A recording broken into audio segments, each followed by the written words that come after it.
कुर्मी को एसटी की सूची में शामिल करने समेत अन्य मांगों को लेकर कुर्मी समाज इस बार आर पार की लड़ाई के मूड में है। पश्चिम बंगाल के खेमासोली स्टेशन के पास मंगलवार रात 12 बजे से कुर्मी समाज का अनिश्चितकालीन जाम शुरू हो गया है। इसे लेकर रेलवे ने 69 ट्रेनों को रद्द किया है। इस आंदोलन से हावड़ा मुंबई रेल मार्ग और कोलकाता बड़ागोड़ा सड़क मार्ग पूरी तरह प्रभावित हो सकता है। मंगलवार दोपहर से आंदोलनकारी खेमासोली पहुंचने लगे थे। शाम तक खेमासोली में काफी संख्या में आंदोलनकारी पहुंच गए थे। आंदोलन का नेतृत्व राजेश महतो, वीरेंद्र महतो, कौशिक महतो, अभिजीत महतो व अन्य कर रहे थे। आंदोलनकारी राजेश महतो का कहना है कि सरकार उनकी मांगों को नहीं सुन रही है। उनकी जस्टिफिकेशन बिल को केंद्र के पास नहीं भेजा जा रहा है। 2017 में बिल भेजने की बात कही गई थी, लेकिन उनके साथ धोखा किया गया है।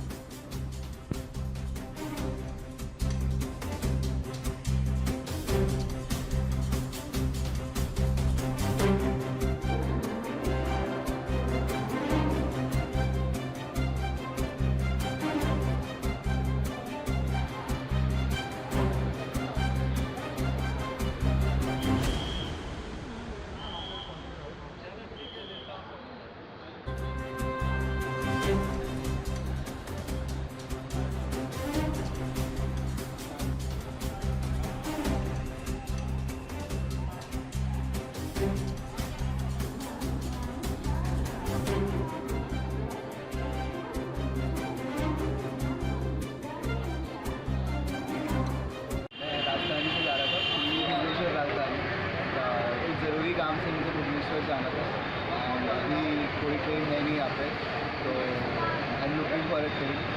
अभी मैं स्टेशन पे जाके 1-2 ट्रेन चल रही है, बट बहुत मुश्किल से ट्रेन चल रही है। आए थे तो मुझे मालूम नहीं थी कि ट्रेन सफ़र जो है रद्द, तो जिसके कारण अभी हम जब स्टेशन पे आए हैं 6 बजे तो मुझे पता चली कि सफ़र रद्द हो गया। कहाँ जाना था आपको? मुझे मोकामा जाना था, ये मुझे सब परेशानी का सामना करना पड़ रहा है।